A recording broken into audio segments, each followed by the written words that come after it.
दोस्तों, चारों तरफ इस समय एक ही खबर है और वो ये है कि रशिया और यूक्रेन की इस जंग में आखिर यूक्रेन को कितना नुकसान होगा और वो दिन कब आएगा जब यूक्रेन रशिया के सामने आत्मसमर्पण यानी सरेंडर करके खुद को उनके हवाले कर देगा।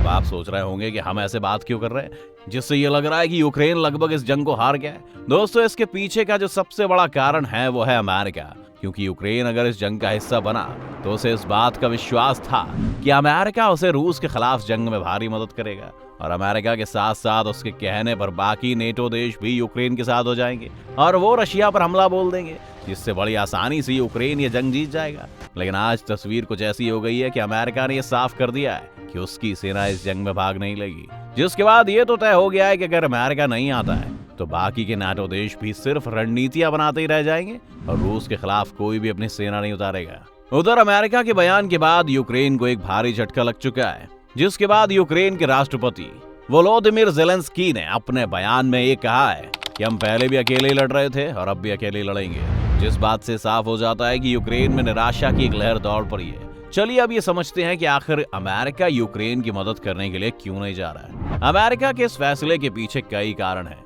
पहला, यूक्रेन अमेरिका का पड़ोसी देश नहीं है और ना ही उसका कोई सैन्य बेस अमेरिका में, जिसका मतलब यह है कि यूक्रेन कभी भी अमेरिका को ऐसी कोई भी सैन्य स्तर की मदद नहीं पहुंचा सकता है जिसे देखते हुए अमेरिका उसकी मदद करे।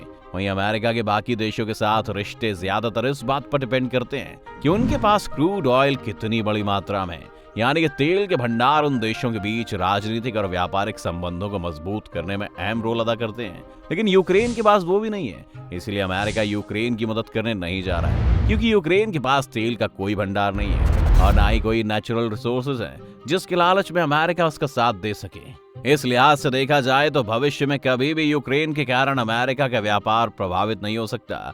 अब जब व्यापार किसी भी तरह से प्रभावित होने वाला नहीं है तो अमेरिका क्यों ही अपने सैनिकों को मरने के लिए यूक्रेन के साथ भेजे, क्योंकि उसे भी पता है कि रूस आधुनिक हथियारों से कितना मजबूत है। खैर, ये तो वही सामने दिखने वाली प्रैक्टिकल चीजें की बात है। लेकिन अगर हम ये कहें कि यूक्रेन वर्सेस रशिया की इस लड़ाई में अमेरिका ने सीक्रेटली अपना पुराना एजेंडा पूरा कर दिया है तो आप जरूर हैरान हो जाएंगे। जी हाँ, यानी एक तरह से उसने यूक्रेन को अपनी कठपुतली बना करके यूरोप के बाजारों में रशिया को पूरी तरह से बैन कर दिया। अगर आप सोच रहे हैं कि हम क्या कहना चाह रहे हैं आपसे, तो बेसिकली आप इस बात को ऐसे समझे कि आखिर अमेरिका का रोल इस जंग में आया ही क्यों। तो इस सवाल का सबसे बड़ा जवाब है रशिया पर प्रतिबंध। इसे आप ऐसे समझ सकते हैं कि अमेरिका काफी वक्त से ये चाहता था कि रशिया की बढ़ती शक्तियों को दबाने के लिए उस पर किसी तरह से प्रतिबंध लगाए जाएं। अपनी इसी सोच से जब उसे पता लगा कि यूक्रेन रशिया के लिए कितना जरूरी देश है और कैसे यूक्रेन से होकर ही रशिया की गैस पाइपलाइन यूरोप के बाकी देशों में जाती है, उसने यही मौका बनाने का सोचा और उसने यूक्रेन को यह समझाया कि रशिया कैसे कुछ दिनों में उसे अपने कब्जे में ले लेगा। इस तरह दोनों देश एक दूसरे के खिलाफ हुए, जंग शुरू हुई और इसी जंग के इंतजार में बैठे अमेरिका ने तत्काल यूरोप में रशिया पर कई प्रतिबंध लगवा दिए, जिससे निश्चित रूप से रशिया की शक्तियों पर असर पड़ेगा और उसकी इकोनॉमी भी जरूर गिरेगी, जिससे सुपर पावर कंट्री बनने की दौड़ में अमेरिका बड़े आराम से निकल जाएगा। चूंकि अब अमेरिका ने अपना काम कर लिया है तो इसी वजह से अब यूक्रेन की कोई जरूरत नहीं है। तो जब जरूरत ही नहीं है तो अमेरिका अपनी सेना भेजेगा ही क्यों। वैसे अमेरिका के अलावा भी कई ऐसे यूरोपीय देश थे जो शुरुआत में यूक्रेन का साथ देने का अंधा दावा कर रहे थे, लेकिन इस समय उसमें से एक भी देश किसी भी तरह की कोई मदद करने को नहीं दिख रहा है। खास तौर पर अगर बात ब्रिटेन की करें तो अमेरिका और ब्रिटेन एक टाइम पर एक साथ यूक्रेन के साथ खड़े थे।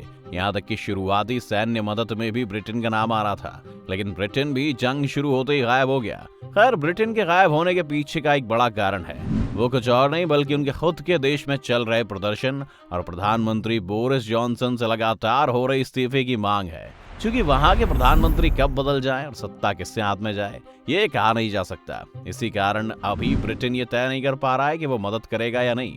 ब्रिटेन के अलावा नाटो देश भी इस मामले से खुद को पूरी तरह से दूर रखकर ही चल रहे हैं। इसी वजह से पिछले कुछ समय से नाटो पर भी सवाल उठ रहे हैं। सवाल इसलिए भी क्योंकि पुतिन के यूक्रेन पर हमले का सबसे बड़ा कारण ही नाटो है, क्योंकि यूक्रेन को जब से नाटो का मेंबर बनाए जाने की कवायद शुरू हुई थी तभी से रूस आग बबूला हो रहा था। ऐसे में जंग शुरू करने से पहले पुतिन की चेतावनी के बाद से कई नाटो देश उलझन में और मदद करने के लिए एक साथ नहीं आ पा रहे हैं। इसी दौर में अगर अब भारत को जोड़ते हैं तो भारत की भूमिका यूक्रेन के साथ दोस्ती की तो रही है, लेकिन रशिया के साथ भी उसकी दोस्ती काफी पुरानी है। जो कि पूरी दुनिया में फेमस है।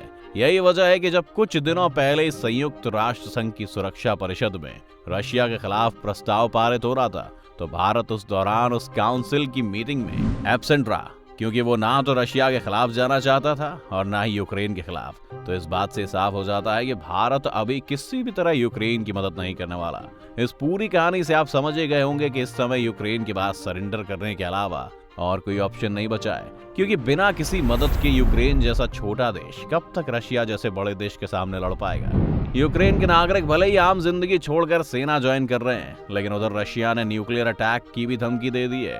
अगर ऐसा होता है तो यूक्रेन का क्या होगा, वो आप जापान के हिरोशिमा नागासाकी के एग्जाम्पल से समझ सकते हैं। और तब भी ना समझाए तो इसके बारे में एक डिटेल्ड वीडियो हम जल्द आपके लिए लेकर आ रहे हैं। खैर, जंग जल्द से जल्द खत्म हो और दुनिया में शांति बने, यही हम चाहते हैं। आगे क्या होता है ये तो समय बताएगा। आज की वीडियो में बस इतना ही। आप भी अपनी राय हमें कमेंट करके बता सकते हैं। साथ ही वीडियो को लाइक और शेयर जरूर करें और हमारे चैनल को सब्सक्राइब कर लें।